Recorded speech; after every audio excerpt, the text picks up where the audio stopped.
गुरुर्ब्रह्मा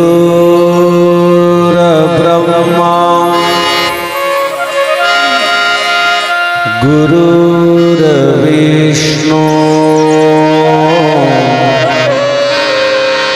गुरुर्देवो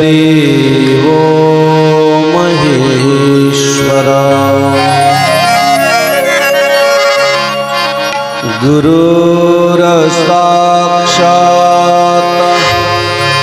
परब्रह्म तस्मै श्री गुरवे नमः। वक्रतुंड महाकाय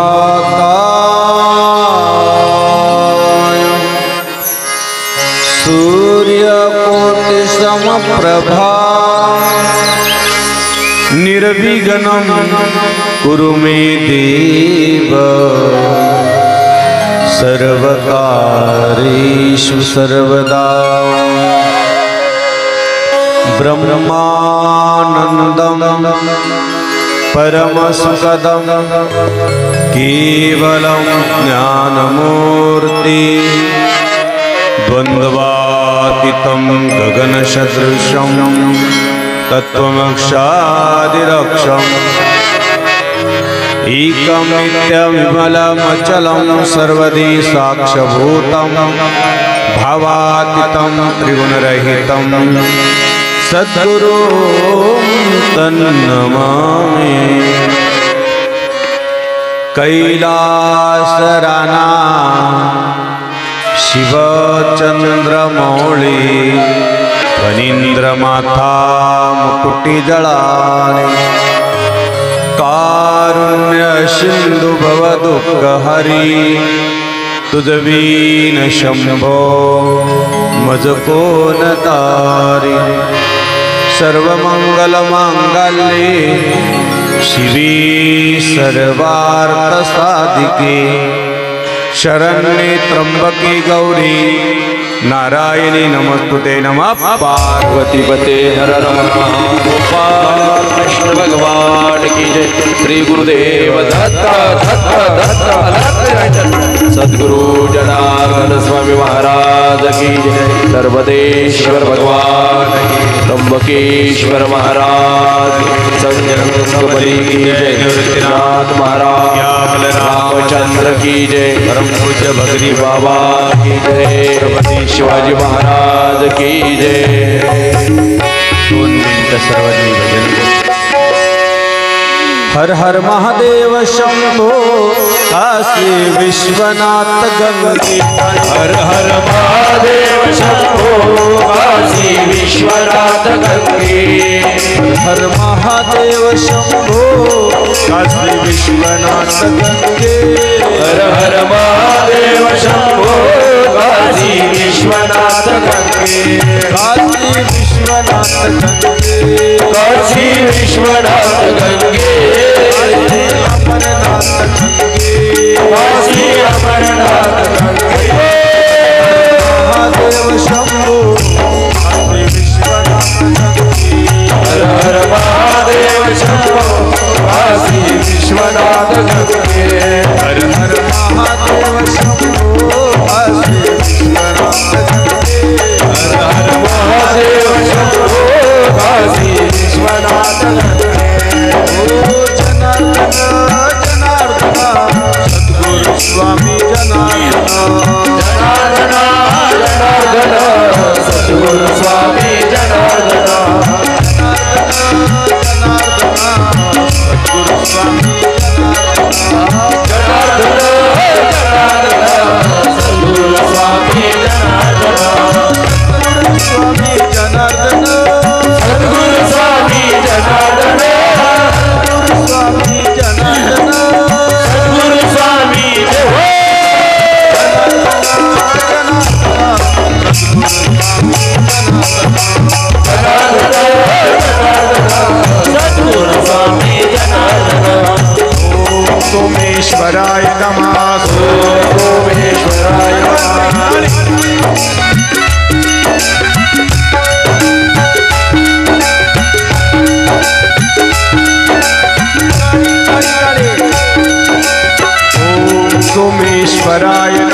नमः ओम मल्लिकार्जुनाय नमः ओम महाकालेश्वराय नमः ओम महाकालेश्वराय नमः ओम कालेश्वराय नमः ओम अच्युताय नमः ओम ज्योतिर्लिंगाय नमः ओम ज्योतिर्लिंगाय नमः ओम ज्योतिर्लिंगाय नमः ओम ज्योतिर्लिंगाय नमः ओम केदारनाथाय नमः ओम केदारनाथाय नमः ओम केदारनाथाय नमः ओम केदारनाथाय नमः ओम कृष्णेश्वराय नमः ओम कृष्णेश्वराय नमः ओम कृष्णेश्वराय नमः ओम कृष्णेश्वराय नमः ओम ज्योतिर्लिंगाय ओम ज्योतिर्लिंगाय नमः ओम ज्योतिर्लिंगाय नमः ओम ज्योतिर्लिंगाय नमः ओम त्र्यंबकेश्वराय नमः ओम त्र्यंबकेश्वराय नमः ओम त्र्यंबकेश्वराय नमः ओम त्र्यंबकेश्वराय नमः ओम नागेश्वराय नमः ओम नागेश्वराय नमः ओम नागेश्वराय नमः ओम नागेश्वराय नमः ओम जनार्दनाय नमः ओम जनार्दनाय नमः ओम जनार्दनाय नमः ओम जनार्दनाय नमः ओम भगरी बाबाय नमः ओम भगरी बाबाय नमः ओम भगरी बाबाय नमः ओम भगरी बाबाय नमः बोला ज्योतिर्लिंग भगवान की जय समसंतड़ की जय सनातन धर्म की जय धर्मोचन भगवान की या बलराम रामचंद्र की हर हर महादेव। शिवस्वरूप राष्ट्रसंत जगद्गुरु जनार्दन स्वामी गुरुमाऊलीच्या कृपेनं ज्या सानिध्यात आपण बसलो, समाधिस्त परी अवनीवरती गुप्तरूपी फिरसी, जो कोणी भाग्यासी त्यासी अनुग्रह देशी, असे संत भगरी बाबा त्यांच्या सानिध्यात बसण्याचा वियोग आपल्या सर्व भाविकांना मिळाला। पुनीत पावन तपश्चर्याची ही भूमी आहे, त्यांचा स्पर्श या भूमीला झाला, त्यांचं सहवास या भूमीला लाभला। अशी लासलगाव नगरी भाग्यवान नगरी, ज्यांना संत भगरी बाबा, संत जनार्दन स्वामी, संत अनेक संत या ठिकाणी येऊन त्यांचं स्पर्श चरणस्पर्श झाला, म्हणून आपण सर्वजण भाग्यवान। प्रथमतः जनार्दन स्वामींना आणि भगरी बाबांना आपण नतमस्तक होऊन शिवमहापुराण या गंगेमध्ये स्नानार्जन करणार आहोत। ही गंगा आहे, या गंगेमध्ये सगळेजण स्नान करायचे आहे, ओले चिंब व्हायचे आहे। बाहेरून जो गंगे स्नान करतो कदाचित तो कोरडा होतो, पण ज्ञानगंगेत जो स्नान करतो, ही जी ज्ञानगंगा आहे ही आतमध्ये प्रवेश करते। अंतरंग ओलं झालं की तिची अनुभूती येते, अनुभव येतो। म्हणून ह्या ज्ञानगंगेची खूप गरज आहे। ती गंगा ठराविक ठिकाणावरून वाहते।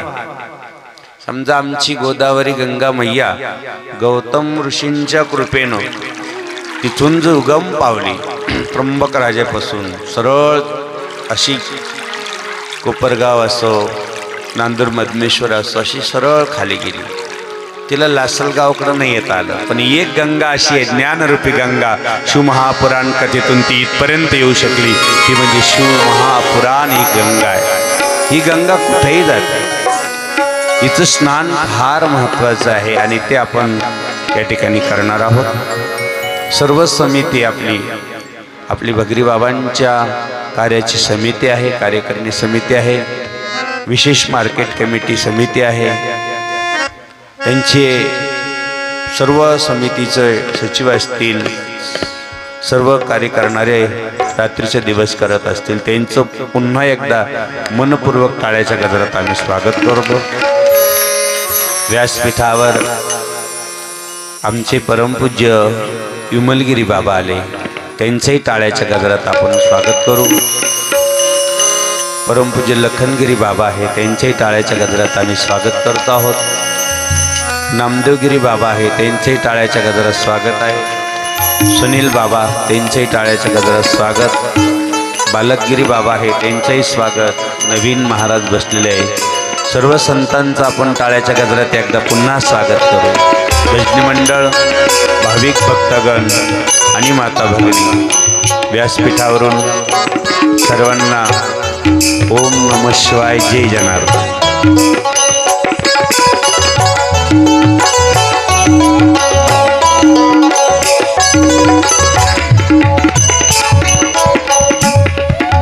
म्हणून शिवमहापुराण कथा जी व्यथा आपली निवारण करते. माणसाला व्यथा खूप आहे, दुःख डोंगरा एवढं आहे आणि ते जावं. वास्तविक शिवमहापुराण कथेत आल्यानंतर चिंता सोडायची, चिंतन करायचं. काय करायचं? चिंता सोडून द्यायची. चिंता चितेवर लवकर नेते आणि चिंता सोडली आणि चिंतन केलं की चैतन्याकडे लवकर घेऊन जाते. लक्षात घ्या, चैतन्याकडे जायचं. म्हणून या ठिकाणी जी शिवमहापुराण कथा सांगितली गेली, वास्तविक एकदा बिरबलजी म्हणजे आमच्याकडे हे बेल किती पवित्र आहे. हे बेलाचं पान आहे, नुसतं स्पर्श झाला तर ब्रह्महत्येचं पातक नसतं. नुसतं या बेलाच्या पानाला स्पर्श झाला. मूलतो ब्रह्मरूपाय, मध्य तो विष्णू रूपेने. ही मध्य जे आहे भगवान विष्णू आहे आणि अग्रगण्य म्हणल्यानंतर भगवान शिव आहे. ब्रह्म, विष्णू आणि महेश या तिन्ही बेलाच्या 3 पानात बसलेले आहेत आणि तिन्ही देवांचं दर्शन झालं. बेलाच्या पानाला हात लावला तरी तिन्ही देवाचं दर्शन होतं. म्हणून हे बिल्वपत्र श्रेष्ठ आहे. ब्रह्मा विष्णू म्हणजे लक्षात घ्या की आपल्याला ही बिल्वपत्र का व्हायचं आहे. आता आम्ही थोडंसं एक चिंतन केलं की भगवान शिवजी अशी दैवत आहे की विश्वाद्यम विश्वबीजम निखलम भैरणम पंचवक्रतनेत्रकम. यत्र यत्र स्थितो देवा सर्वव्यापी महेश्वरा. ज्यांना म्हणलेलं आहे की ओंकार बिंदू संयुक्तम नित्यम ध्यायन्ति योगिना कामदम मोक्षदम चैव ओंकार आहे नमो नमः. त्या ठिकाणी नमंत्रिशो देवा, नमन्ते अप्सरागणा, नरान म्हणते देवेश, नकार आहे नमो नमः. या ठिकाणी एक गोड शब्द आहे. महादेवम महात्मानम महाध्यानम परायणम. म्हणजे महादेवाला कसं नमस्कार करावं त्याचं चिंतन या ठिकाणी. म्हणून पहिल्यांदा असं बाबाजींनी विधितलेलं आहे, ओम मृत्युंजयाय रुद्राय नीलकंठाय शांभवे. हे शब्द फार महत्वाचा आहे. समजा 1 कोटी मंत्र आपल्याला नाही जपता आला तर त्याची भगवान शिवशंकराची गायत्री आहे. ओम म्हणा, तत्पुरुषाय विद्महे म्हणा, तत्पुरुषाय विद्महे महादेवाय धीमहि, महादेवाय धीमहि, तन्नो रुद्र प्रचोदयात्, तन्नो रुद्र प्रचोदयात्. बीज लावायचं. बीज लावल्याशिवाय वृक्ष होत नाही. तुम्ही 1000 मंत्र जपा, त्याचा उपयोग नाही. त्याला बीजाची गरज आहे. वृक्ष पाहून महत्वाचं नाही, वृक्षाचं बीज किती छोटं आहे. वडाचं बीज एवढं असतं पण वटवृक्ष फार मोठा होतं. म्हणून जोपर्यंत आपल्याला आपल्या मंत्राचा गायत्री मंत्र आपल्याला माहिती आहे तोपर्यंत मंत्र जपायचा आपल्याला काहीच त्याचा फळ भेटत नाही. म्हणून 1 कोटी जप ओम नमः शिवायचा आपल्याला जपायचा असेल तर त्याच्या अगोदर हा मंत्र आपल्याला येणं गरजेचं आहे. ओम तत्पुरुषाय महादेवाय तन्नो रुद्र प्रचोदयात्. लक्षात ठेवा, हा मंत्र प्रत्येकाच्या पाठ पाहिजे. आपल्याला गायत्री मंत्र माहीतच राहत नाही. प्रत्येकाला गायत्री एकदंताय विद्महे वक्रतुंडाय धीमहि तन्नो दंती प्रचोदयात् हा गणपतीचा गायत्री मंत्र आहे. हे गायत्री मंत्र आपण पाठ करून ठेवा. आणि आपल्या मुलांना ही शिकवा, गरज आहे. हे संस्कार देण्याची खूप गरज आहे. आता ही महात्मे लोक तुम्हाला आशीर्वाद देत होते, सांगत होते आम्ही पहिले बहुरी बाबांकडे राहिलो, त्यांचे आशीर्वाद आम्हाला मिळाले. अनाथ आश्रम आपल्याला जवळ आहे, तिथं अनाथ मुलं राहतात. काही दिवस आमच्याकडं नाना आहे, हुंडे नाना, त्यांच्याकडे ते राहिले.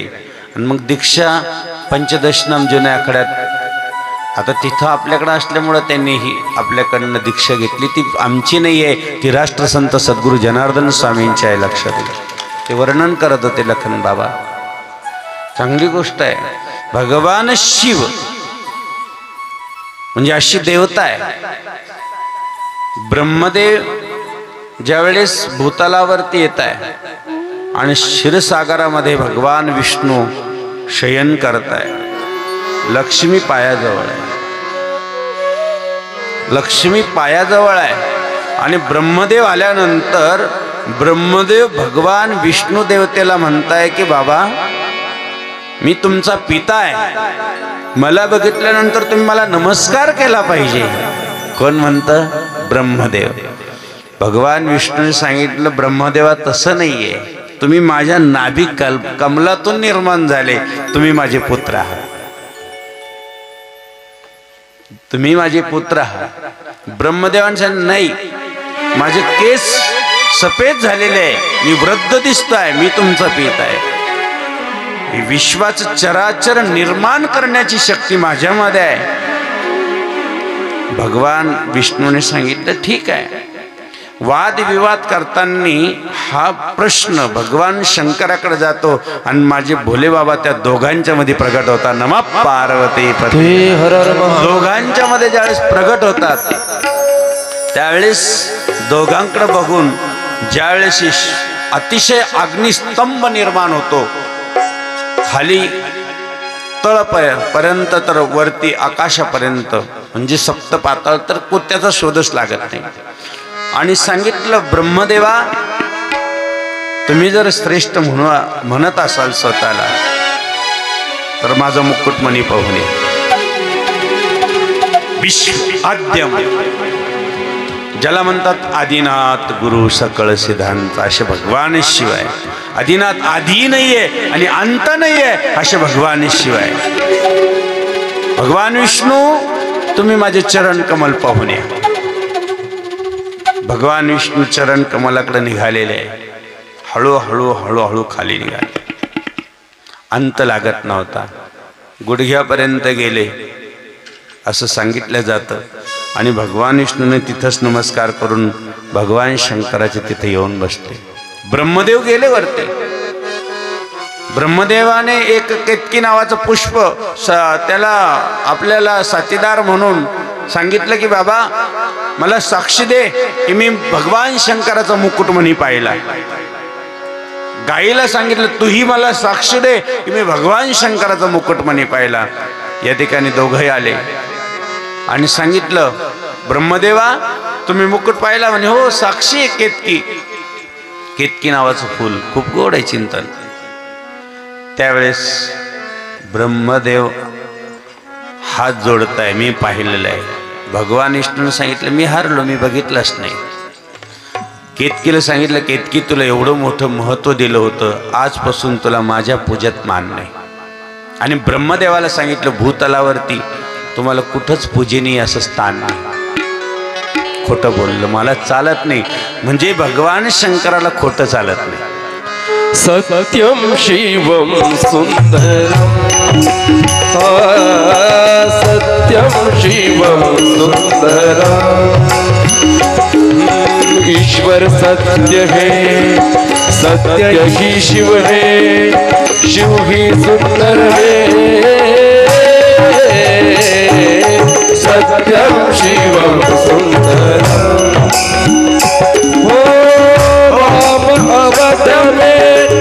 सत्यम शिवम सुंदर. लक्षात घ्या, भजन थोडं घेत जा, कारण एक तर लेट आलो आम्ही आणि म्हणून चिंतन काहीतरी होऊ द्या, ऐकू द्या. थोडंसं एक चुटकी घ्यायची, जास्त नका घेत जा. आता 1 तास म्हणले, 1 तास त्यांना ऐकवलं तुम्ही. आणि म्हणून इकडे लक्ष द्या सर्वांनी, खूप गरजेचं आहे. कावळा माहिती का तुम्हाला? सगळे पक्षामध्ये कावळा माहिती ना? कावळा डोम कावळा नाही. काही डोम कावळे राहतात. कावळा हा इतका श्रेष्ठ आहे. आपल्या जीवनात किती संकट येत असेल, आपल्या जीवनात पितृदोष असेल, आपलं लग्न कार्य होत नसेल, आपल्याला अनेक प्रकारचा त्रास आपल्या घरामध्ये उत्पन्न करूनही पिकत नसेल, तर 2 प्राणी जगामध्ये आहे, एक मनुष्य प्राणी आणि एक कावळा. आपण कधी कधी पितृदोष जावं म्हणून कुत्र्याला भाकर टाकतो, गाईला भाकर टाकतो, परंतु एक पक्षी असा आहे, कावळ्याचं तुम्ही मरण पाहिलं कधी? हा, एखाद्या वेळेस गाडीने धडक मारली, मेला असेल, पाण्यात कदाचित पडून मेरला असं, पण स्वतः त्याचं मरण पाहिलं कधी कावळ्याचं? कोणी पाहिलं मरण? कावळ्याचं मरण कधीच पाहू शकत नाही आपण. लक्षात घ्या, कावळ्याचं मरण पाहायला जात नाही आणि कावळ्याचा कधी संबंध पाहिला जात नाही. इतका सज्जन प्राणी आहे, आपण त्याला कावळा म्हणतो, पण कावळ्याची ओळख आपल्याला झाली. आज बारकाईने सगळ्या गोष्टी ऐका, सगळं दुःख निघून जाईल 5 मिनिटात हे ऐकल्यानंतर. आणि कोणी सांगत नाही जास्त करून. कावळ्यात 2 गोष्ट म्हणजे आपल्या देखत कधीच तेच दिसलेली.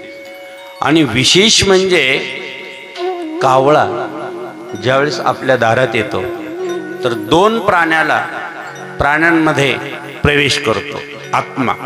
एक मनुष्य प्राण्यामध्ये भूत, पिशाच, वेताळ, हा देव लोक कोणाच्या त्याच्यात प्रवेश करत. कोणी म्हणतं माझी देवी आली, कोणी म्हणतं मला महादेव आला. कधी चुकून सुद्धा देव येत नाही अंगात. लक्षात घ्या, आज पक्क लक्षात घ्या. करत्यान चालले. आम्ही एकदा सप्तशृंगी मातेला गेलो आणि तिथं एक अशी फुल गर्दी होती, अशी खूप गर्दी लागलेली होती. पण तिथं ह्या लोकांची लय लंबर लागायची. केलं की डायरेक्ट त्याला हे देवी आली, देवी आली, देवी आली. म्हणलं तिकडं कोण आहे? ही देवी आली, ती कोण? आणि सगळ्याला रस्ता. मग आमची पोरं लय अवघड होती, 7-8 जण होते. अरे म्हणलं तुमच्या येऊ द्या, चला देवीजवळ नंबर लागेल. अरे कधी स्नान माहीत नाही, येते कस काय ते अंगात? येते कस काय ती? कुठून येते ती? कधी आपण पवित्रता नाही एवढं शरीर, हे कधीच नाही. वेताळ येतो, भूत पिशाच येतं, आत्मा आपल्यामध्ये प्रवेश करतो, तो आपल्या अंगात घुसतो त्याच्यात. आणि विशेष म्हणजे कावळ्यामध्ये प्रवेश करतो. 2 प्राणी आहेत जगामध्ये, बारकाई नाही का, खूप लक्ष देऊन ऐका. कावळ्यामध्ये आपला पिता म्हणजे परपिता, परदादा किंवा आपले विश्वरी शक्ती प्रवेश करून ती आपल्या दारात येते. आणि आपल्या दारात जर कावळा असा ओरडायला लागला की समजायचं की तो फक्त आपल्याकडं पाहतो आणि वरडतो, आपल्याकडं पाहतो आणि वरडतो. ती आत्मीय शक्ती, दैवी शक्ती तुम्हाला म्हणते मला काहीतरी खायला दे, तुम्हाला पितृदोष आहे, माझ्यामध्ये तो आत्मा येऊन बसलेला आहे, ते तुम्हाला मागतोय. त्यावेळेस आपल्याला कळत. लक्षात घ्या काय करतोय. त्यावेळेस तो आपल्या दारात ज्यावेळेस काव काव करतो, आपल्याकडं पाहतो आणि परत तो खाली मान घालतो. आणि ज्यावेळेस आपण खायला देतो कावळ्याला, त्यावेळेस तो नजर भरून तुमच्याकडं पाहतो. आता इथून पुढे लक्षात राहतो. त्यावेळेस तो काय करतो, असं कंप्लीट म्हणजे तो कावळा नाही पाहत, आतमधला तो तुमचा परदादा असेल, कोणीतरी एक पितृ असेल, तो आपल्या उपजीविकेसाठी आपल्याला 2 घास खाऊ घालणारे आपल्या घरातले, म्हणून तो ज्यावेळेस आपण देतो त्यावेळेस तो आपल्याकडे डोळे भरून पाहतो, आशीर्वाद देतो. आपण त्याच्याकडे हसलो ना तर तो आपल्याकडं, कावळ्याचं बघणं बघा, तो आपल्याकडं असं करतो, परत खातो. म्हणजे याचा अर्थ त्याला, आणि त्यातल्या त्यात जर अजून तृप्त व्हायचं असेल कावळ्याला, तर कावळ्याला भात, साधा भात बनवून आणि त्याच्यावर थोडंसं किंचितपणे आपल्याला घी म्हणजे आपल्याला तूप टाकायचं आणि त्याच्यावर थोडीशी हळद करून मिक्स द्यायची. 3 गोष्टी कावळ्याला द्यायच्या. तुमचे सगळे पितर त्यावेळेस तृप्त होतात. सगळे जेवढे पितर आहेत तृप्त होतात आणि तुमच्या घरामध्ये कायम धन संपत्ती देऊन, तो आशीर्वाद देऊन निघून जातात. म्हणून ही कावळ्याची. ही कोणी सांगणार नाही. म्हणून ही आपण फक्त दहाव्यालाच कावळं ओळखतो. आपण म्हणतो पित्तर पाठतच त्याला बोला, परंतु तसं नाही. म्हणून हा जो प्राणी आहे, हा प्राणी त्याला काही वर्ष आयुष्य आहे आणि ज्यावेळेस त्याला जायचे त्यावेळेस तो गाव सोडतो. जसं मनुष्य आहे त्याला कळतं, पण कावळ्याला मरण कळतं. आता आपल्याला मरण येणार आहे त्यावेळेस तो कावळा काय करतो, जसं संत समाधी घेतात तसा कावळा शेवटच्या क्षणाला समाधी घेतो. कोणलाच एक खोपा करतो, उंच खोप्यात त्याच्यात जाऊन बसतो आणि जिवंत समाधी कावळा घेतो. म्हणून काही काही खोप्यामध्ये मरेल कावळे सापडतात. जे संत लोक मातीमध्ये समाधी घेतात तसं कावळा सुद्धा एका खोप्यामध्ये जातो, बसून घेतो आणि आपला प्राण त्याच्यात देतो. म्हणून कावळा हा याच्यात महापुराण कथामध्ये, अग्निपुराणमध्ये 2-3 याच्यामध्ये ही फार सुंदर कथा आलेली आहे. त्याचं आपण थोडं संक्षिप्त सांगितलं आलं समोर. म्हणून एक एक प्राणी तुमचा किती महत्त्वाचा आहे. आपण त्याचं किती पूजा काय, किती तुम्ही काय काय करतात, परंतु आपल्या दारात कोण येत आहे, घरामध्ये कोण येते, घरापुढं कोण ओरडत आहे, कधी कधी कावळा आतून इकडून प्रवेश करून तिकडं निघाल्यावर काय करायचं त्याचंही आपण चिंतन करू. म्हणून भगवान शंकर तिथं पाहताय, ब्रह्मदेवा तुला आता कुठं स्थान नाही. ब्रह्मदेवाने हात जोडले. ब्रह्मदेवाच्या 3ऱ्या नेत्रातून काल भैरव निर्माण केला. काय निर्माण केला? काल भैरव निर्माण केला. काल भैरव भगवान की जय. म्हणून भगवान शंकराच्या मंदिरात जाताना पहिलं काल भैरवाचं दर्शन घ्यावं. कोणाचं दर्शन घ्यावं आणि मग भगवान शंकराचं दर्शन घ्यावं. काल भैरवाचं नसन तिथं मूर्ती तर त्याचं स्मरण करावं. काल भैरवाय नमा आणि मग आतमध्ये प्रवेश. देवराज सर्वमान पावनादि पंकजम ज्ञान यज्ञ सूत्र मेत्र शेखर कृपाकर नारदादि योग वृंद वंदितम दिगंबरम काशिकापुरादिनाथ काल भैरवं भजे काल भैरवं भजे काल भैरवं भजे काल भैरवं. काल भैरव अष्टक आपल्या घरात झालंच पाहिजे. दररोज मुलांना शिकवलं पाहिजे. ज्यांच्या घरात काल भैरव अष्टक होतं त्याला कधीच काही कमी पडू. म्हणून काल भैरव अष्टक हे प्रत्येकाचं पाठ पाहिजे. ब्रह्मदेवाने पाहिलं काल भैरव निघालेला आहे आणि भगवान शंकरानं सांगितलं की ब्रह्मदेवाचे एक शिर उडव, जे खोटं बोललं ते.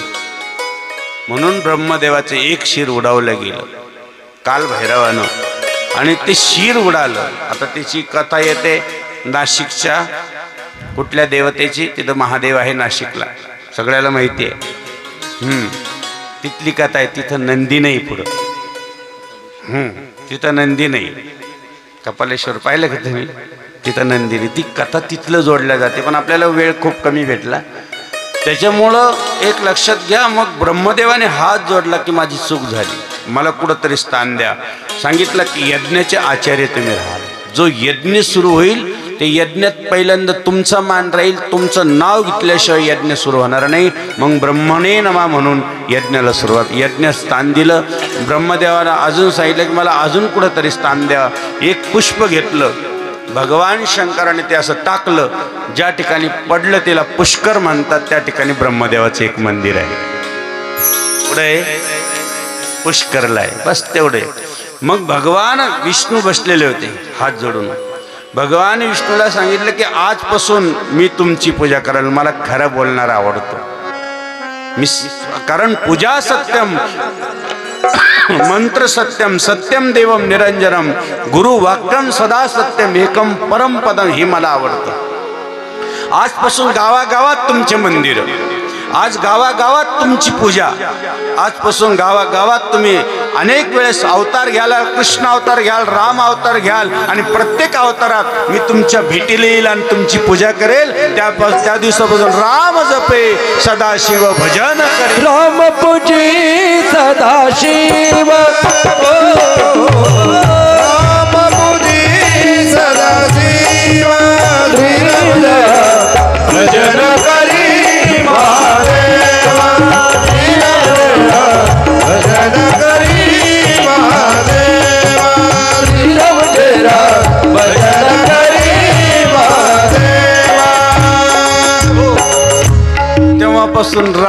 तुझी सदाशिव. भगवान शंकर रामाची पूजा करायला लागले. बाबा शब्द निघून गेला, आता आजपासून तुमची पूजा मी करेल, कारण मला खरं बोलणं.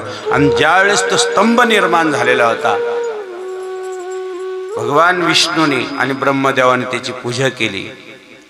तो दिवस महाशिवरात्रीचा होता आणि त्याच दिवशी शिवलिंगाची पूजा झाली. केव्हापासून? महाशिवरात्रीपासून.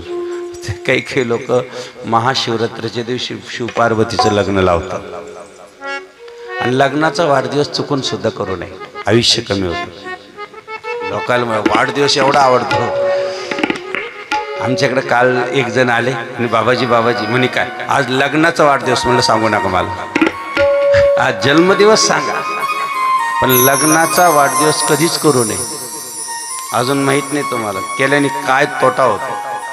आता तुम्ही म्हणाल बाबा लय मोठं आमची हॉटेल गेली. फार पश्चाताप येईल तुम्हाला. आता काही काही गोष्टी सांगू नका बाबाजी, असं काय म्हणतात. म्हणून या ठिकाणी जे शिवलिंग निर्माण झालं, जे स्तंभ निर्माण झालं, त्या स्तंभाला आपण शिवलिंग म्हणतो. आणि त्याच दिवसापासून पहिल्यांदा ब्रह्मदेवानं भगवान विष्णूंनी पूजा केली. तो दिवस म्हणजे महाशिवरात्र म्हणतात ना. धन्य जे ऐकती शिवरात्रीची कथा, धन्य जे ऐकती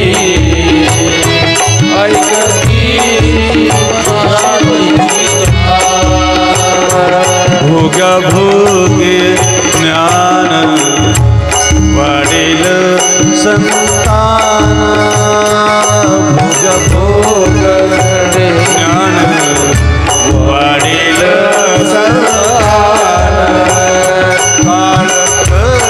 चरण सेवा त्यांची, धन्य जे ऐकती शिवरात्रीची कथा, धन्य जे ऐकती शिवरात्रीची कथा. शिवरात्र तेव्हापासून सुरू झाली. प्रथम पूजा कोणी केली? भगवान विष्णूने. दुसरी पूजा कोणी केली? ब्रह्मदेवाने. आणि मग त्या दिवसापासून शिवलिंग पूजा सुरू झाली. किती गोड, कारण अर्चित लिंगम खूप सुंदर असतं ते भगवंताचं चिंतन या ठिकाणी केलेलं आहे. भगवान शंकराच्या अशा पद्धतीने पूजा केलेली आहे. आणि त्या पूजा करताना 108 कमळाची फुलं भगवान विष्णू दररोज व्हायचे. किती व्हायचे? 108 कमळाची फुलं दररोज नित्यनेमाने व्हायचे. एक दिवस भगवान शंकराला वाटलं की आपण एक कमळाचं फुल लपून ठेवावं. चेष्टा केली थोडीशी, एक फुल बाजूला काढलं. आता भगवान विष्णूला वाटलं की आता आपल्याला दररोज 108 फुलं व्हायची सवय, आज 107च आहे. आपण तर बरोबर आणले होते. आपल्याकडं अजून कमळं आहे. याला हाताला करकमळ म्हणतात, ह्या डोळ्याला काय म्हणतात? नेत्रकमल म्हणतात. बरोबर आहे का नाही? कानाला काय म्हणतात? हा, हे सगळे कमळ आहे. भगवान विष्णूला वाटलं ते कमळ नसेल, पण आपल्याकडे हे नेत्र कमळ आहे. आज डोळ्यामध्ये बोट घातलं आणि एक डोळा भगवान शंकराच्या पिंडीवर वाहून दिला, त्याला नेत्र कमळ म्हणतात. भगवान शंकर प्रसन्न झाले. बाबा मी तुझ्यावर प्रसन्न आहे. आज डोळा वाहून दिला नेत्रकमल म्हणून. जा, आजपासून मी तुम्हाला सुदर्शन चक्र देतो. भगवान विष्णूंच्या बोटामध्ये जे सुदर्शन चक्र आहे ते भगवान शंकराने दिलेलं आहे, हे लक्षात घ्या. त्या दिवशी प्रसन्न होऊन दिलेलं आहे. म्हणून आपल्या जीवनामध्ये भगवान शिव ही दैवत कसं आहे याचं चिंतन आपल्याला करायचं आहे. एकदा बिरबलजी म्हणजे एक आपल्याला आमच्याकडं अर्जंट बोलवलं. बिरबलजीला सांगितलं लवकर बोलून घ्या, लवकर बोलून घ्या. म्हणे कोण? बादशाह म्हणते बिरबलजीला बोलवून घ्या. बिरबलजी आले. बादशाच्या दरबारात एक छोटासा वृक्ष दिसला, पण ते तुळशीचं झाड होतं. त्याला नमस्कार केला. असं साक्षांत नमस्कार केला. ओय आता ते बादशाह होता. अरे तू ये वृक्ष को क्यों नमस्कार कर रहा है, प्रणिपात क्यों कर रहा है? क्यों नहीं, सहज किया. अरे ये तो हिंदू लोग एक कहीं नतमस्तक हो जाते म्हणे बरं का. याला काय माहिती ते तुळशीचं झाड आहे. खूप नाव ठेवलं, राग आला की किधर भी नतमस्तक हो जाते. आता हे बिरबल होते, रस्त्याने चालले. बादशाह एक दिवस आता त्याच्या डोक्यातच होतं की आपण तुळशीला नमस्कार केला तरी आपल्याला नाव ठेवलं. आता आपण बघू. रस्त्याने चालले असे बिरबलजी, आणि असं हे असतं ना आग्या, हा त्याला काय म्हणत्या, असं एवढंच राहत ते. साष्टांग दंड बिरबलनी केला असा, साष्टांग असा. अरे ये क्या है, अरे इधर भी तू नमस्कार कराय म्हणे. वो मेरी माँ थी, ये मेरा बाप है. आणि म्हणे बाप आहे असं धरायला गेला, चुरगळायला गेला. असं पाहिलं तर ते हाताला लागलं. ते बादशाहला ते आग्या होता, तो काही सोपा नव्हता. तो जे थै थै थै थै उडायला. म्हणे ये क्या हो रहा है, मेरी माँ माफ कर सकते है लेकिन मेरा बाप माँ नहीं कर सकता, बाप नहीं कर सकता. आता ते बिरबल होता. हाँ मेरा बाप माफ नहीं कर सकता है. मेरी माँ तो माँ है, वो तो सबसे बड़ी मेरी माँ है, वो माफ कर सकते. म्हणून बाबांनो आमच्या या वृंदा म्हणजे आपल्याला तुळस दिसली तरी नमस्कार आहे, बेलाचं झाड दिसलं तरी नमस्कार आहे, शेमीचं झाड दिसलं तरी नमस्कार आहे. अरे वृक्षवल्ली आम्हा सोयरी असा आमचा भारत देश आहे. लक्षात. आता पुढची कथा फार सुंदर येणार आहे. थोडंसं आपण सर्वांनी अगदी 2 मिनिटं भजन करू आणि भगवान शिव विवाहाकडे आपण जाणार आहोत सर्वांनी. रघुपती राघव राजा राम पतित पावन सीताराम. रघुपती राघव राजा राम पतित पावन सीताराम.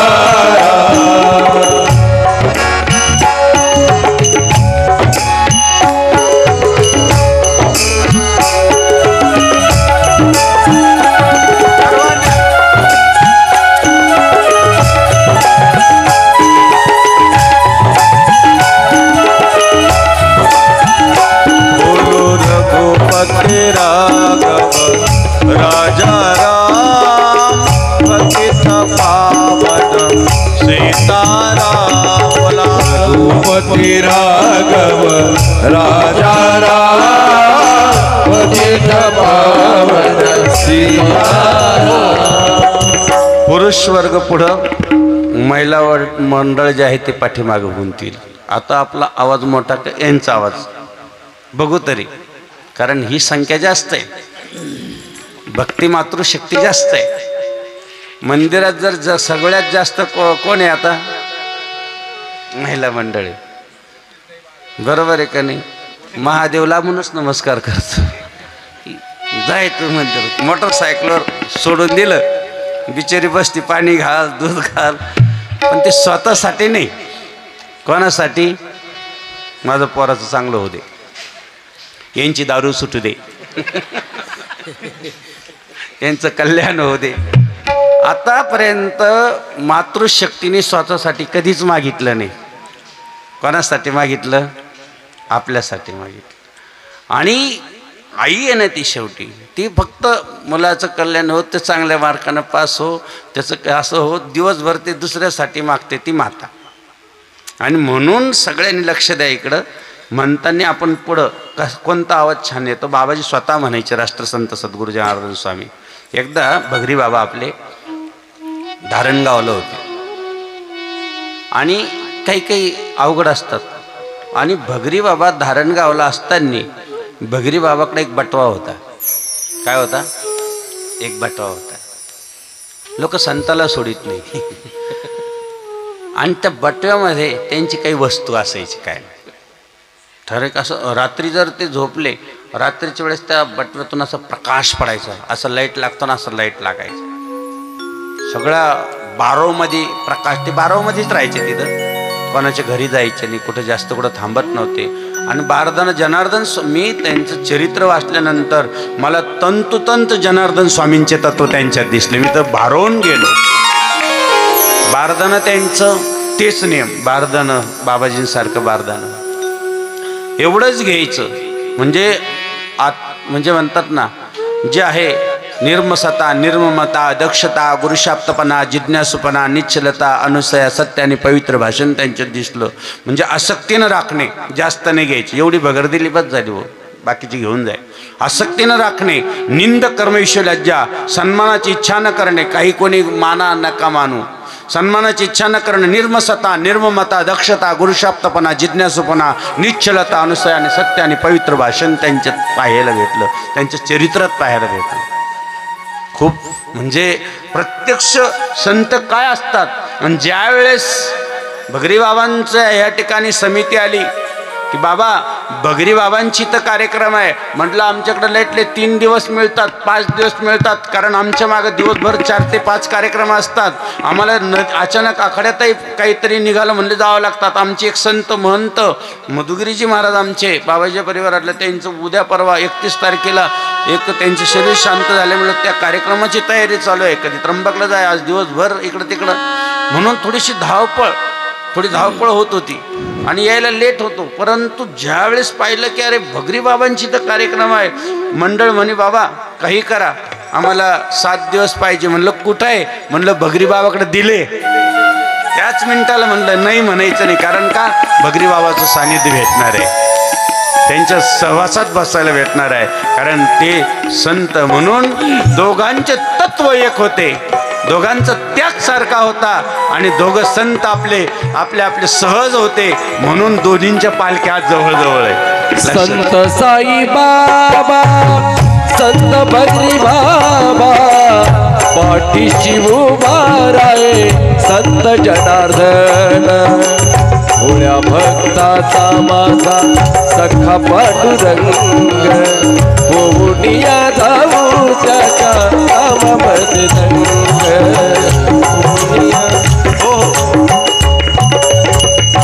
तो बटवा बाबा थोडं पाणी आणायला गेले होते विहिरीवरती, तेवढ्यात तो बटवा कोणीतरी घेऊन गेले. बाबांनी सांगितलं मी आतापर्यंत तुमच्याकडे काहीच मागितलं नाही, फक्त माझा बटवा द्या. त्या बटव्यात जी वस्तू आहे ती द्या, कारण ती जर वस्तू सांसारिक माणसाजवळ राहिली तर त्याचा नाश होईल, मला ती चिंता आहे, म्हणून ती द्या. प्रत्येकाने गावात, प्रत्येकाने मळ्यात, प्रत्येकाने शोध घेतला, तो काही सापडे नाही. एक गाई वळणाऱ्याने सांगितलं की बाबा इथं एक माताजी बारोमध्ये आली आणि तीन तो बटवा नेलेला आहे. असं म्हणल्यानंतर तिथपर्यंत कळलं सगळं की ती अमक्या अमक्या ठिकाणी नेलेलं आहे. भगरी बाबांनी सांगितलं आता काय हरकत नाही, अजून त्या वस्तूचं जर आपल्याला, आता बाबांना त्या बटव्याविषयी गरज नव्हती, पण ती वस्तू ज्याच्याकडे जाईल त्याच्यात तेवढं सामर्थ्य नाही ती सांभाळण्याची, पण मग त्याचा नाश होईल, त्यापेक्षा ती दिलेली बरी. पण नाही शोध लागला, भगरी बाबा निघाले. त्या दिवशी धारणगाव सोडून दिलं भगरी बाबांनी. आणि संत जातात ना त्यावेळेस अगदी मीराबाई निघाली ना मेवाडमधून, तर मेवाड वस पडून गेले.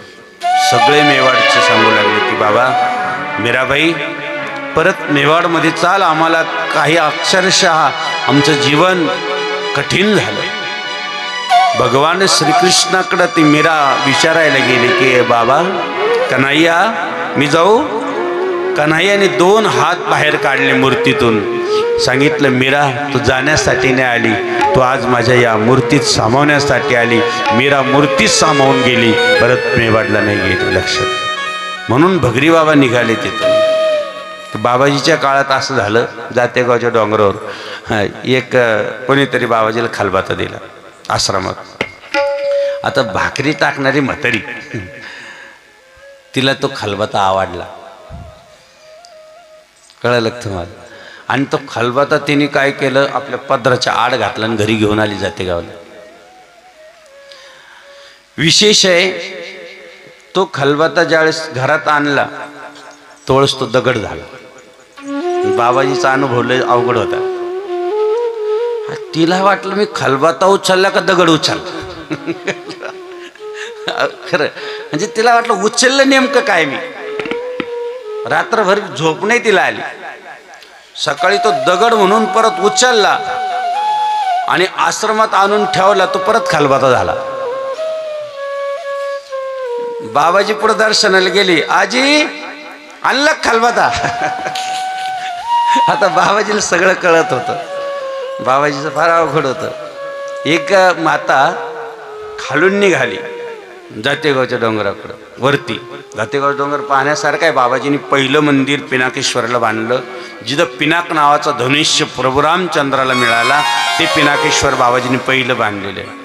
जातेगावचा डोंगरावरती बांधलं. अनेक माता मनमाडवरून दर रविवारी दर्शनाला जात होती. दर रविवारी जायची ती. दर्शनाला जायची. कारण तिचा पतिदेव ड्रायव्हर होता बेष्टीचा. रविवारी सुट्टी राहायची. दोघं जायचे. एक दिवस ड्रायव्हरला सुट्टी नाही मिळाली म्हणून ती म्हणे नाही मला बाबाजीचा नियम आहे मला जायचं आहे. ती जातेगावच्या डोंगरावर थोडासा अंधार पडला. थोडासा एकटीच असल्यामुळं आणि अंगावर खूप दागदागिने होते. चोरांनी पाहिलं. अरे हिच्याकडं खूप दागदागिने. एकटीचे चोर उतरत होते खाली आणि तिने सांगितलं सगळं दागदागिने घ्या पण माझ्या बाबांचं मला दर्शन होऊ द्या. मला काहीच नको हे घ्या तुम्ही पण माझ्या गुरुदेव बाबाजींचं मला दर्शन करायचं आहे. मला डोंगरावर जायचे जाऊ द्या. ते दागदागिने काढले आणि चोर खाली उतरायला लागले. चोर खाली उतरायला लागले की त्यांचे डोळे जायचे आणि चोर परत वरती यायला लागले डोंगराकडे परत त्यांचे डोळे यायचे. ही घडलेले कथा आहे. बाबाजींचं जीवनचरित्र वाचा. मग काय मला ते सारखं चरित्र वाटलं म्हणून सांगितलं. आणि ज्या वेळेस ती मातेने नमस्कार केला बाबाजींनी सांगितलं आली ग बाई म्हणे हा. म्हणे गळ्यातलं कुठं गेलं. म्हणे बाबाजी चोरांनी नेलं. तुझी पाठीमाग कोण आहे बघ. पाहिलं तर ते चोर आहे ना. बाबाजीने सांगितलं बाबाजी हे सोनं नाणं घ्या पण आमचे डोळे आम्हाला द्या. डोळे तुम्ही घ्या रे सुख पहा विठोबाचे मुख तुम्ही ऐका रे गाण माझ्या विठोबाचे गुण. घे घे माझे गुण नाम विठोबाचे गुण नाम विठोबाचे गुण नाम विठोबाचे. 3 गोष्टी सांगितलेल्या इथं. ज्यावेळेस कृतिका नक्षत्र येतं सोमवार दिवस असावा. ज्यावेळेस कृतिका नक्षत्र असतं लिहून घ्या. सोमवार वार असला पाहिजे. त्यावेळेस महारुद्राभिषेक करायचा. विशेष म्हणजे आपल्या घरामध्ये किती गरिबी असेल कितीही त्रास असेल तर तो अभिषेक फक्त ऊसाच्या रसाने करायचा. कशाने करायचा. ऊसाच्या रसाने. कृतिका नक्षत्र सोमवारचा दिवस महादेवाला अभिषेक करून पहा या ठिकाणी सांगितलेलं आहे. त्यानंतर या ठिकाणी सांगितलेलं आहे की रामेश्वराला जर गंगोत्रीचं पाणी नेलं तर मोक्ष मिळतो. ते ठीक आहे. परंतु घंटा आपल्या मंदिरात जर दान केला तर माणसाला वाक्सिद्धी मिळते. जी म्हणजे तो जेवढा जेवढा वाजेल तेवढं माणसाची वाणी गोड होते आणि त्याला वाक्सिद्धी प्राप्त होते. म्हणून लोक घंटा मंदिरात दान करत नाही तर उद्यापासून आणा घंटेच. लय वगैरे आपल्याला सांगायचं उशीर आहे. मंदिरात भगरी बाबाचे घंटेच घंटे. आणि म्हणून त्यानंतर सांगितलेलं आहे की एखाद्याला मूलबाळ नाही मूलबाळ होतच नाही. कृतिका नक्षत्र बुधवारचा दिवस. दही भाताचा प्रसाद ब्राह्मणाला द्यायचा. त्यांना जेवू घालायचं. ज्यांना ती संतान अशी होईल स्वामी विवेकानंदांसारखी जनार्दन स्वामींसारखी ज्ञानेश्वर माऊलींसारखी अशी संतान जर आपल्या घरात जन्माला यावं विवेकी आणि बुद्धिमान तर कृतिका नक्षत्रामध्ये बुधवारचा दिवस त्या दिवशी दही भाताचं जेवण काय करायचं ब्राह्मणाला द्यायचं. आणि मंगळवारी जर आपण कृतिका नक्षत्रामध्ये जर आपण अभिषेक केला महादेवाला तर वाणीभूषण माणसाला होतं. त्यानंतर भगवंताने सांगितलेलं आहे की कृतिका नक्षत्रामध्ये बुधवारला अभिषेक आणि दही भात म्हणजे अभिषेक पण करायचा आणि दही भाताचा नैवेद्य दिला तर निश्चित तो अनुभव आपण घ्या. पुढे एक गोड आहे की ज्या मुलाचं लग्न होत नाही, मुलबाळांचं, आपल्या घरात 32 वर्षाची मुलं झाली, तुम्ही म्हणतात मुलीच मिळत नाही, परंतु होतच नसेल, आडी अडचणी येत असेल तर याही तर सांगितले की ज्यावेळेस विवाह होत नाही, नक्षत्र सांगितलेले आहे कृतिका, परंतु गुरुवारचा दिवस असला पाहिजे आणि आपल्याकडे जे मध असतं त्याने भगवान शंकराला स्नान घालायचं. गुरुवारच्या दिवशी मधानं भगवान शंकराला स्नान घातलं तर किती अडीअडचणी असल्या पत्रिकेमध्ये तरी त्याचं लग्न झाल्याशिवाय राहणार नाही. हे भगवान शंकराच्या या पवित्र पावन महापुराण कथा असून खूप सांगितलेलं आहे. वेळ कमी आहे, उद्या आपण जास्त सांगू, परंतु ह्या गोष्टी पण आपल्याला माहिती पाहिजे की भगवान शंकराला दही वाहिल्याने काय मिळणार आहे, दूध वाहिल्याने काय मिळणार आहे, मध वाहिल्याने काय मिळणार आहे, पंचामृत असतं ना तेही तुम्हाला या ठिकाणी चिंतन खूप गोड आहे. परंतु आपल्याला कथा शिवमहापुराण कथेमध्ये शिवविवाहापर्यंत जायचं आहे आणि शिवविवाह झाल्यानंतर आपल्याला बँड वाजून सगळ्यांना आनंद घ्यायचा आहे. त्याच्यामुळं तिकडं जाऊया आपण. एक काल त्रेता जुग माही, एक काल त्रेता जुग माही, शंभू गए कुंभ ऋषी पाई, शंभू गए कुंभ ऋषी पाई, सती जग जननी भवानी, संग सती जग जननी भवानी, अवधे ऋषी अखिलेश्वर जानी, श्रीराम जय राम जय जय राम, श्रीराम जय राम जय जय राम. आता आपण भगवान शंकराच्या शिवविवाहाकडे निघालेलो आहोत. भगवान शिवजी एक काल त्रेता जुग माही, शंभू गये कुंभ ऋषी पाही. अगस्त ऋषींच्या डोंगरावरती त्रेतायुगातली घटना आहे. सतीला घेऊन आपल्या अगस्तीच्या डोंगरावरती आलेले आहे. शंभू गये कुंभ ऋषी पायी, संग सती जगत जननी, जगताची जननी म्हणजे जगताची आई ही सती जगत जननी आलेली आहे. आणि त्याच वेळेस आपल्याला जे गुरुदेवांनी भजन सांगितलं ते भजन आमचे अगस्त ऋषी म्हणत होते ते आपल्याला पुढे म्हणायचे आहे. रघुपती राघव राजा पतित पावन सीताराम. हा आवाज फक्त हा सर्वांनी हे बंद करा. हा आवाज येऊ द्या. रघुपती वा वा फक्त हा आवाज येईल.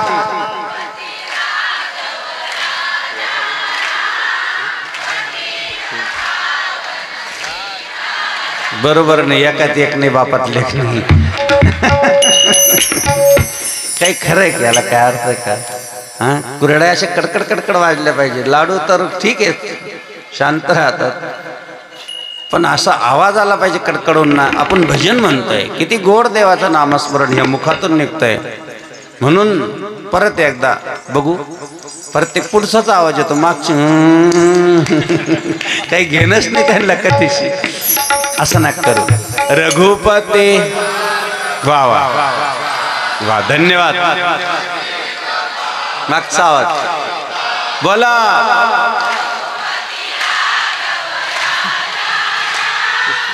वा वा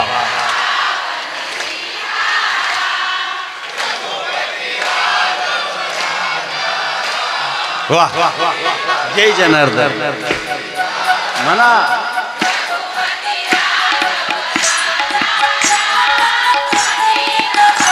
सर्वांनी बोलो रघुपति राघव राजा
सियावल रामचंद्र भगवान हर हर लग्नाला जायची तर लई तयारी चालली आता वाह एक काल त्रेता खूप सुंदर कथा आहे 15 मिनिटाची फक्त 15 मिनिटात लग्न लागणार आहे वराडी परत वराडीला जेवण नाही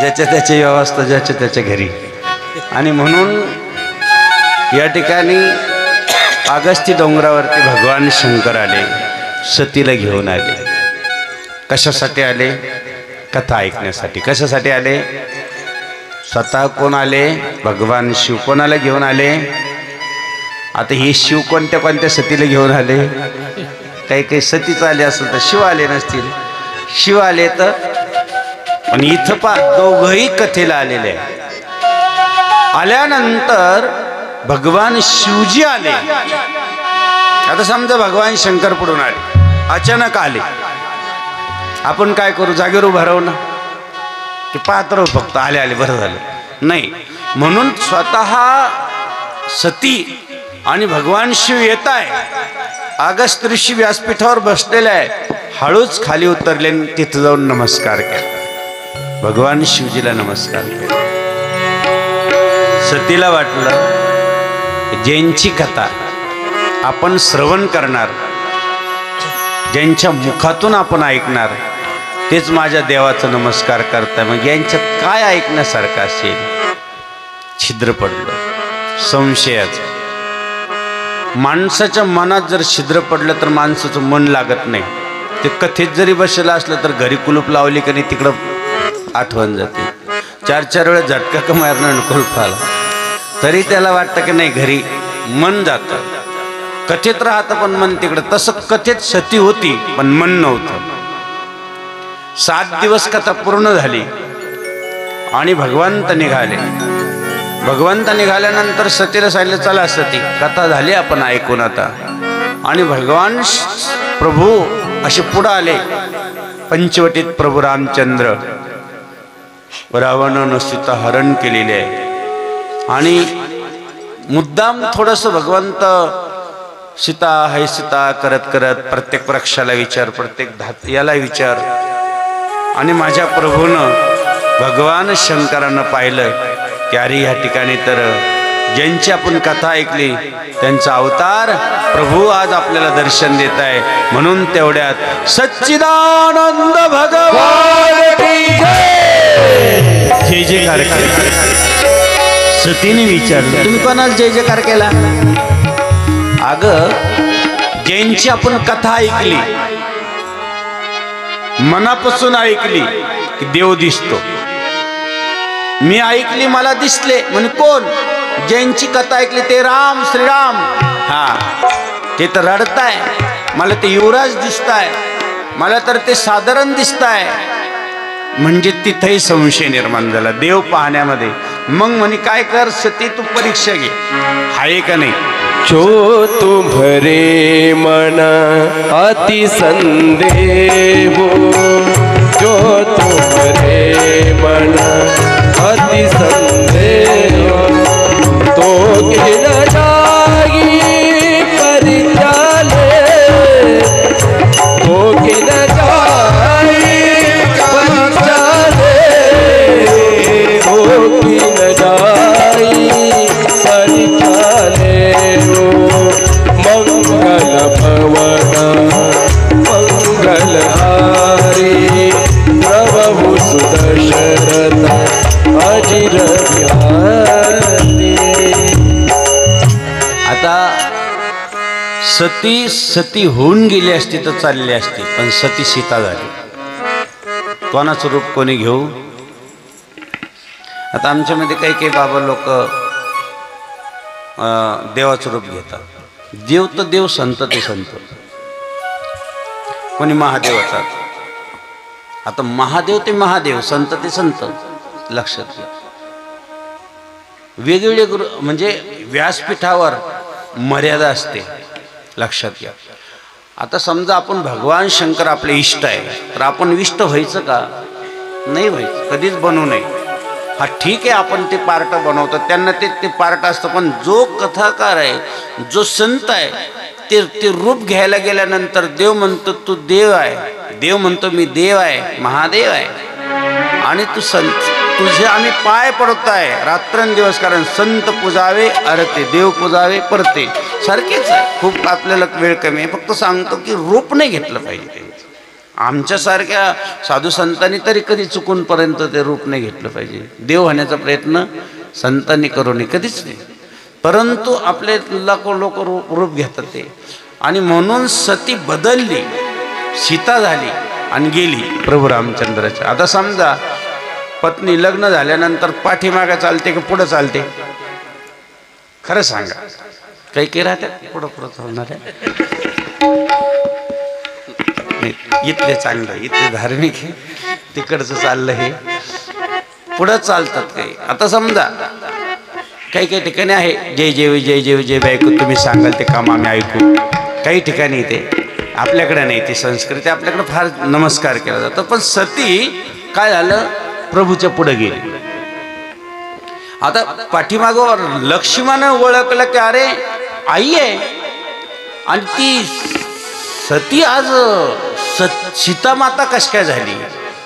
पण आपण दोघांच्या मध्ये काही बोलायचं नाही. प्रभू रामचंद्राच्या पुढे चालत असताना प्रभू रामचंद्राने हाक मारले का आई बाबा कुठे, असे हाक मारले. हे आई तू इकडे कशाला आलीस, बाबा कुठे, असं म्हणल्यानंतर सती घाबरली. आता आपलं काही खरं राहिलं नाही. सतीने नमस्कार केला आणि सती सरळ आली. भगवान शंकराने विचारलं सती काय परीक्षा घेतली. नाही नाही, तुम्ही जसा नमस्कार केला ना तसा मी नमस्कार केल्याने निघून आली. असं म्हटल्यानंतर भगवान शंकरांना सांगितलं सती तू सीता झाली. आजपासून मनातल्या मनात असा विचार केला की जी सीता आहे भगवंताची ती आराध्य आहे, भगवान प्रभू रामचंद्राची ती पत्नी आहे सीता म्हणजे. आणि मग तू सीता रूपात असल्यामुळं आजपासून तू माझी पत्नी नाही, मी तुझा त्याग केला. त्याग केल्यानंतर सगळ्या देवाने फुलांचा वर्षाव केला. नमः पार्वते पते, भगवंता तुझ्या सारखा धर्म या विश्वात कोणीच जोपासलेला नाही आहे. आम्ही सगळे 33 कोटी देव तुला नमस्कार करत आहे. सतीचा त्याग केला. सती पाठीमागे चालली. 1000 वर्ष डोळे झाकून बसले भगवान शंकर. डोळे उघडले, त्यांना वाटलं सतीचा त्याग केल्यामुळे सतीला वाईट वाटत असेल, हिला आपण परत कथा ऐकू. कथा सुरुवात केली आणि तेवढ्यात विमानं चालले आकाश मार्गाने. सतीने विचारलं देवा ही विमानं पुढे चालले. म्हणे तुमच्या पित्यांच्या घरी फार मोठा यज्ञ आहे, ते यज्ञाला चालले.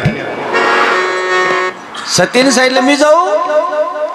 म्हणे आपल्याला आमंत्रण नाही, आपला तो अपमान करण्यासाठी तो यज्ञ आहे, नाही जायला पाहिजे. जो कार्य अपमानित करण्यासाठी होतं ते पूर्णत्वाला जात नाही. सती नको जाऊ तो तिथं. जिस घर में आदर मान लगी उस घर में जाना ना चाहिए. जिस घर में आदर मान लगी चाहे कितनी प्यारी हो उसे घर घर घूमना ना चाहिए. कितनी प्यारी हो कन्या उसे घर घर घूमना ना चाहिए.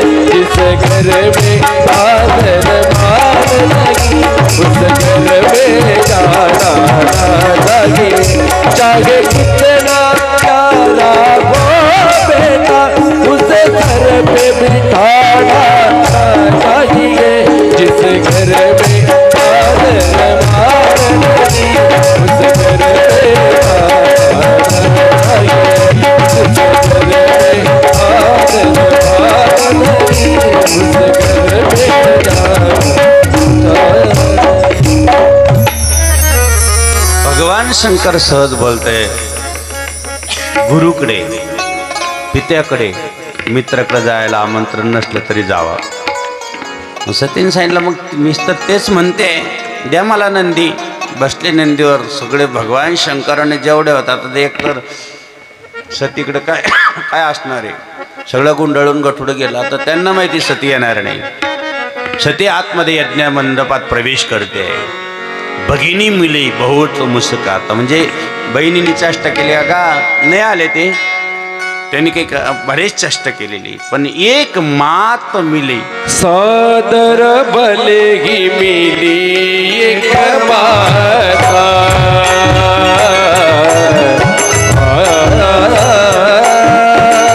सादर भले ही एक माता, भगिनी मिली बहुत मुस्काता, भगिनी मिली बहुत मुस्काता, मंगल भवन मंगल प्रभु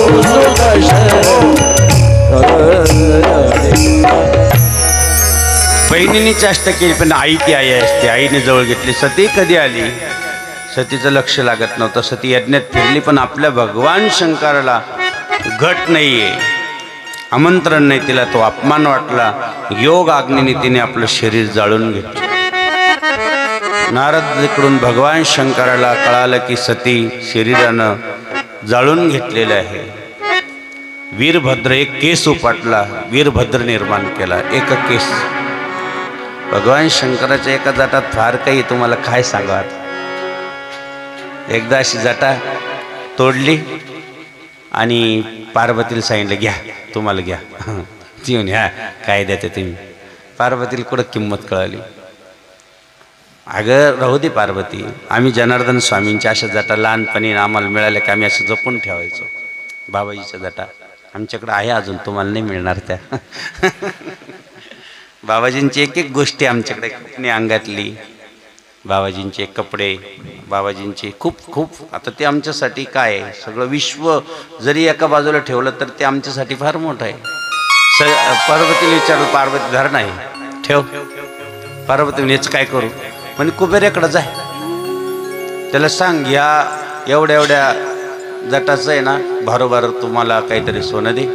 पार्वती गेली कुबेऱ्याकडं. कुबेरा ही जटा घे आणि मला याचं सोनं दे. कुबेरानं आता तो सावकार, सगळ्या देवाचा राजा तो सावकार, सगळं सोनं एका पाळण्यात टाकलं, पण त्या जटेचं मोलच होत नव्हतं. एवढं एवढं भगवान शंकराचं तो मोलच आहे ना. शेवटी कुबेर बसला त्याच्यात. पार्वतीने सांगितलं कुबेरा तुझं तुला राहू दे, माझी जटा परत दे.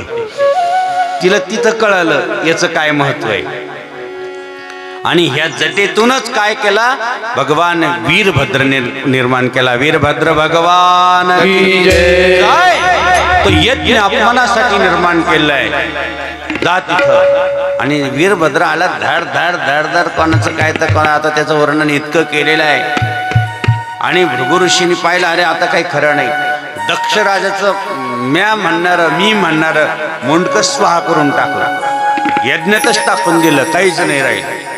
मग भगवान शंकरानं परत बकऱ्याचं बसवलं, कारण हा आयुष्यभर काय म्हणत होता, म्या म्या म्या म्या म्हणणाऱ्याचं मुंडकच जातं. म्हणून लक्षात घ्या, सतीनं पुढचा जो जन्म घेतला तो पार्वती म्हणून घेतलेला. हिमालयात मेनका हिमालयाच्या कुशीत घेतला, ती पार्वती झाली पुढच्या जन्मात.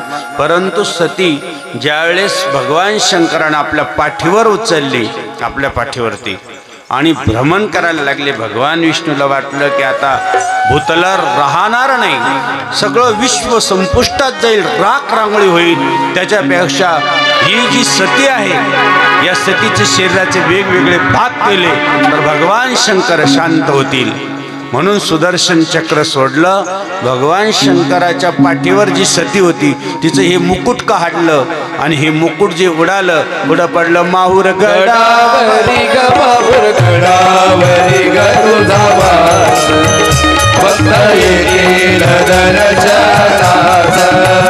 पिवळे पाताळ का पिवळे पाताळ गुरुडे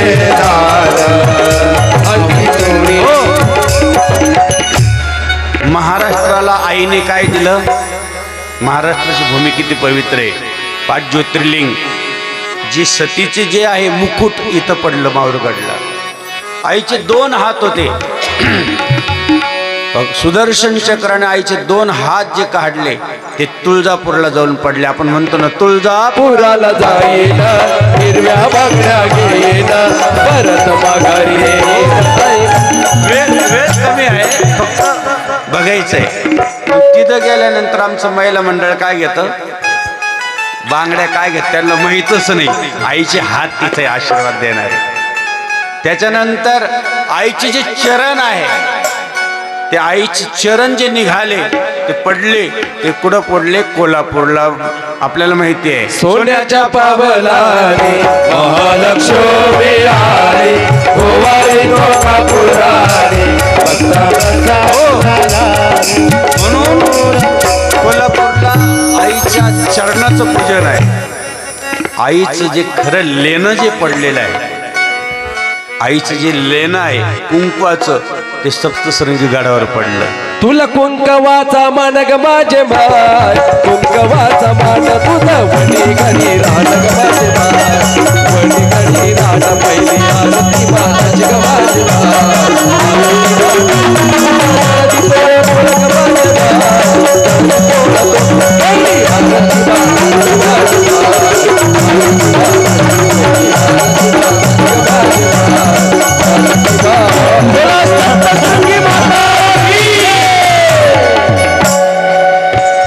काय पडलेलं आहे तिथं, म्हणून तिथून कुंकू घेऊन यावा. किती महाराष्ट्राला देऊन दिलं तरी महाराष्ट्र म्हणून महाराष्ट्र आहे, महान आहे. महाराष्ट्र संतांची भूमी म्हणतात. महाराष्ट्राला आईनं कुंकू दिलं.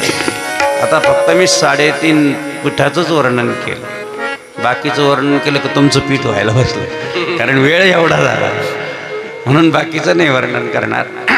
आणि मग ती पार्वती झाली. नारदजी भविष्य पाहायला आले.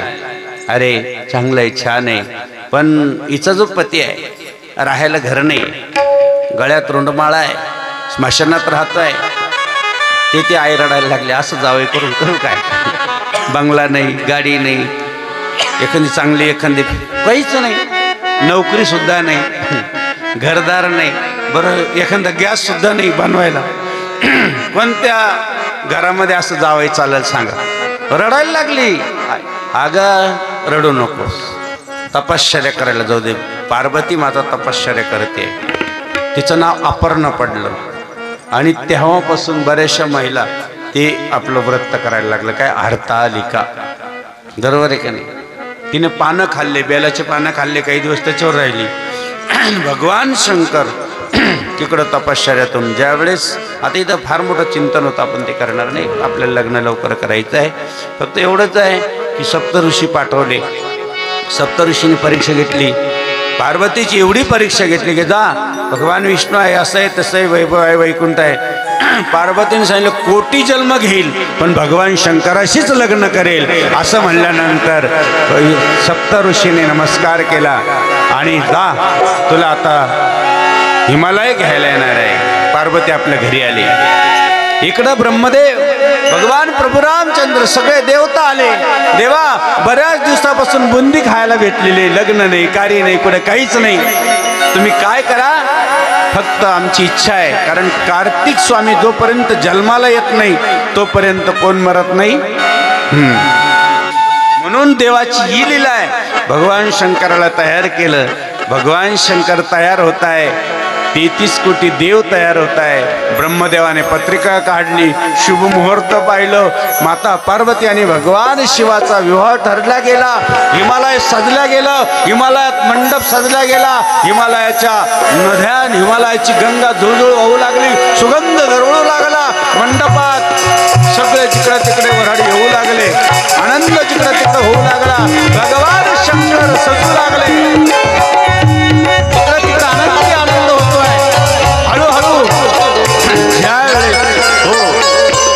भगवान विष्णू निघाले. भगवान विष्णू सांगितले आपण पुढे चला. हो हो हो, पुढे चला, पुढे चला. म्हणे का बरं?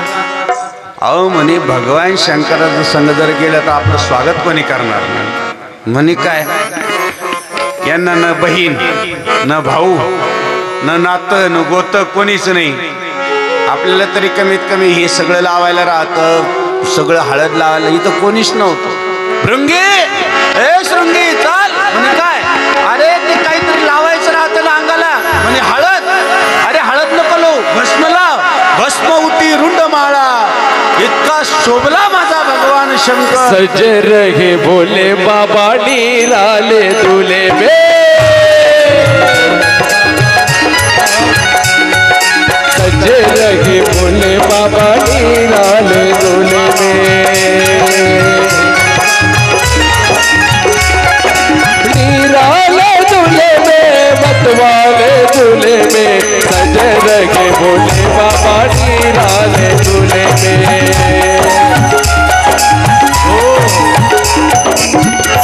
भगवान विष्णू पुढे निघाले. सगळ्या वऱ्हाड्यांना वाटले मला काय सुंदर वर आहे. म्हणे का हो तुम्ही नवरदेव का? नाही नाही, नवरदेव पाठीमागे, मी कलवर आहे.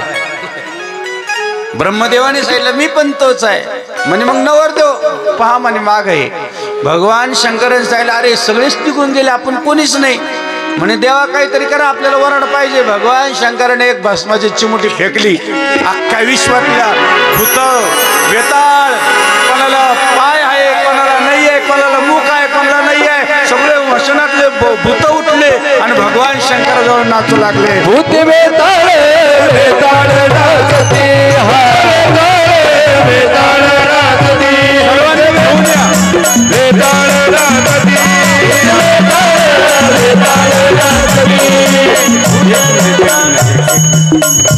वरात येताना हळूहळू नवरदेव नवरी ह्या रस्त्याने घेऊन यायची, वाजत गाजत आणायचं आहे, एकदम शांततेत आणायचं आहे. आणि आपण फक्त आरत्या पेटवायच्या आहे नवरदेवला ओवाळण्यासाठी, एकदम शांततेत. ओम नमः शिवाय, ओम नमः शिवाय, हर हर भोले नमः शिवाय, नमः शिवाय, ओम नमः शिवाय, हर हर भोले नमः शिवाय, ओम नमः शिवाय, ओम नमः शिवाय, हर हर भोले नमः शिवाय, नमः शिवाय, ओम नमः शिवाय, हर हर भोले नमः शिवाय, नमः शिवाय, नमः शिवाय, हर हर भोले नमः शिवाय, नमः शिवाय, नमः शिवाय, हर हर भोले नमः शिवाय. जनार्दन शिव जनार्दन, हर हर भोले नमः शिवाय, शिव जना. बंद करा 2 मिनिटं. हा हो हळूच या. बस बस बस बस बस. आता एक कोणीतरी आरती आपल्या जावयाला ओवाळण्यासाठी समोर एकच आरती येईल. फक्त कोणीतरी एक आरती समोर जायची, कोणीतरी माता भगवान शंकराला ओवाळण्यासाठी यायचं आहे. हळूच जा, हळूच जा. कोणीतरी एकच जण जा, गर्दी नका करू. कर्पूर गौरा गौरी शंकरा, आरती करू तुझं. येऊ दे, येऊ दे, पुढे येऊ दे. कर्पूर गौरा गौरी शंकरा, आरती करू तुझं. हो नाम स्मरणे प्रसन्न होऊनी, नाम स्मरणे प्रसन्न होऊनी, तारशी भक्ताला कर्पूर गौरा गौरी शंकरा, आरती करू तुझा. कर्पूर गौरा गौरी शंकरा, आरती करू तुझा. ओ सदया सगुणा गौरी रमणा, मम संकट वारी. गुरुजींनी व्यासपीठ करायचं. गुरुजी लग्न मेन स्टेजवर, बाकीच्या बाजूला व्हा. गुरुजी त्यांना तिकडे घ्यायचं व्यासपीठावर लग्नासाठी. सुत वासुदेवा घरी स्मरतो जागा द्या, जागा द्या. सर्वांचं मनपूर्वक स्वागत आहे. आणि तिथं दिसलं पाहिजे सगळ्यांना. इकडे खाली बसा सगळे, बाकीची गर्दी लगेच बसा खाली. सुंदर असा शिव होतोय. प्रत्येकाच्या हातात अक्षता द्या, फुलं द्या. हा, पाठीमागं उभं राहिलं का? हा, गुरु आहे का तिथं? गुरु पूजन करायचं आहे.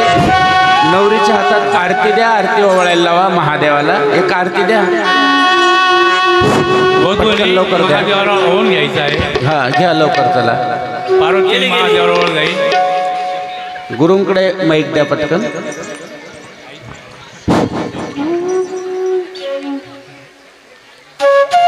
भगवान शंकरांनी आपला उजवा पाय चौरंगावर ठेवून उभं राहायचं. माता पार्वतीने आपला उजवा पाय पाटावर ठेवून उभं राहायचं. वरती औक्षण करायचंय. औक्षण झाल्यानंतर मध्ये अंतरपाठ धरायचा आहे. सर्वांना विनंती आहे स्वामीजींच्या वतीने, एकही पुरुष एकही महिला उभं राहणार नाही. सर्वांनी खाली बसायचे. स्टेजच्या पुढे उभे असणारी मंडळी, विनंती आहे स्वामीजींची, सर्वांनी खाली बसा. सर्वांनी जागेवर खाली बसायचं आहे. पाठीमागची मंडळी बसून घ्या. पाठीमागे जे व्यासपीठाचे भक्त मंडळ त्यांनी खाली बसायचं आहे. गुरुजी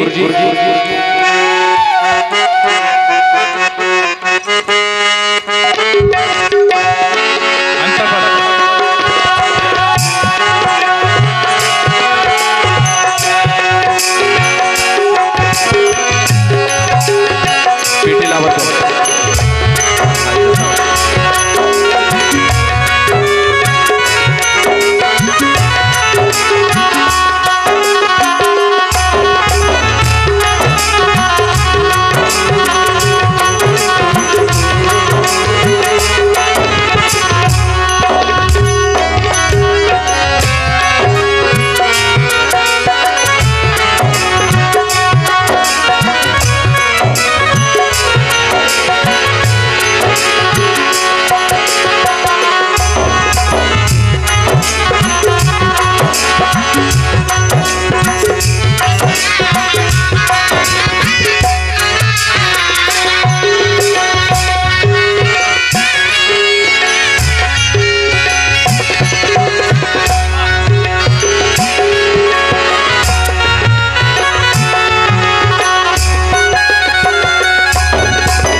परमपूज्य ठाकरे बाबांनी आपल्या या राष्ट्रगटच्या संतासांच्या ठिकाणी या मंगलमय अशा या सोहळ्यामध्ये सर्व भक्तगण आनंद घेत आहे. सर्वांचं हार्दिक स्वागत. विवाह कार्याला सुरुवात आहे. शिव पार्वती शिवम भवतु शुभ लग्न स्वावधान प्रारंभी विनंती करू गणपती विद्या दया सागरा ओ ज्ञानत्व हरुणी बुद्धिमती दे आराध्य मोरेश्वरा चिंता क्लेश दुःख दरिद्र अवघे देशांतरा पाठवी हे रामभा गणनायका गजमुखा भक्ता बहु तोषवी शिवपार्वती शुभम भवतु शुभ लग्न गंगा सिंधू सरस्वती च यमुना गोदावरी नर्मदा कावेरी शरयूमये तनया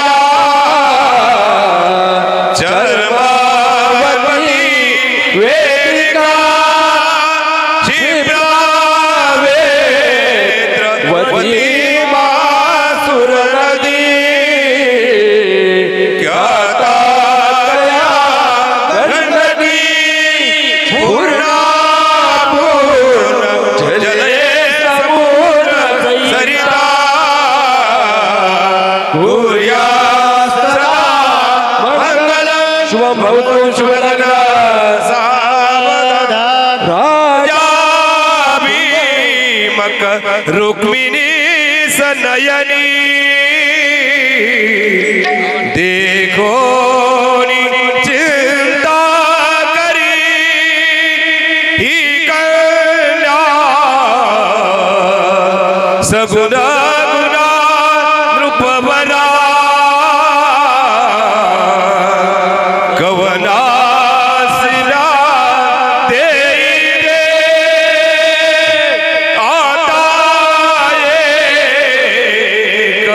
विचार श्री कृष्ण नवरा त्यासी समर्पो मने रुक्मा पुत्र वडील त्यासी पुसले हुर्यात सदा मंगलम सुबरल सावधान भिन्न परस्पर हुन तसे के भिन्न ज्यांची कुळे जीवे एकची होती ती वरवधू अजन्म ज्यांच्या मुळे ते ईश कृपे घडून सदनी मांगल्य वैवाहित दाम्पत्य चिर नित्य शंकर कृपे गोत्यात सदा मंगलम शुभमंगल सावधान रामो राजमणी सदा विजयते रामं रमेशं भजे रामेणाभियतं निशार चरचमो रामाय तस्मै नमः रामानास्ति परायणं परतरं राम सदा सोऽस्म्यहं रामे चित्तलया सदा भवतु मे भो राम मामोदरं वधूर्यो शुभं भवतु शुभलग्न सावधान शिवपार्वती शुभम भवतु शुभलग्न सावधान त्र्यंबकं यजामहे सुगंधि पुष्टिवर्धनम् उमामहेश्वरदेवताभ्यो नमः कैलासराणा शिवचंद्रमौळी फणीन्द्रमाता पुष्टिजळारी कारुण्यसिंधो भवतुकारिणी सुरभिशंभो मदगुणधारिणी लक्ष्मी कौस तुभपारिजातक सुरा धन्वंतरी चंद्रमा गावो का मधुगासुरा सुरेश्वर गजो रंभादि देवांगना ओश्वो सप्तमुखं विषं हरिधनु शंको मृतं चांबुदे रत्नानिह चतुर्दश प्रतिदिनं कुर्यात् सदा मंगलम शिवपार्वती शुभं भवतु शुभलग्न सावधान तदेव लग्नं सुजनं तदेव ताराबलं चन्द्रबलं तदेव विद्याबलं दैव बलं तदेव लक्ष्मीपते मनसा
Thank you.